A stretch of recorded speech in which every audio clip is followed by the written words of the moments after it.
বিসমিল্লাহির রহমানির রহিম। আসসালামু আলাইকুম। রাতের ফার্মে দেখেন আমাদের কি কাজ থাকে। এই প্রত্যেকটা পাইপে পাইপে আমরা ঝাঁকি দিয়ে দেই যাতে খাবারগুলা মুরগি আবার দেখেন এই যে পাইপ ঝাঁকি দিচ্ছি আর মুরগি আবার খাবারে মুখ দিচ্ছে।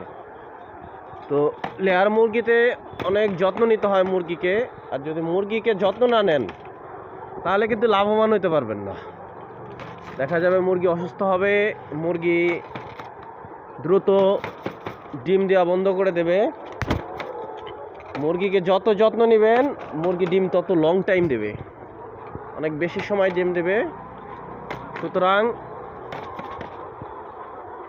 খাবার দেওয়ার পাশাপাশি খাবার নাড়তে হবে।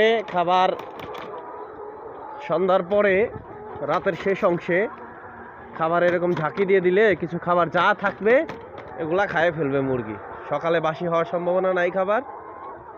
সবাই ভালো থাকবেন। আল্লাহ হাফেজ। আসসালামু আলাইকুম।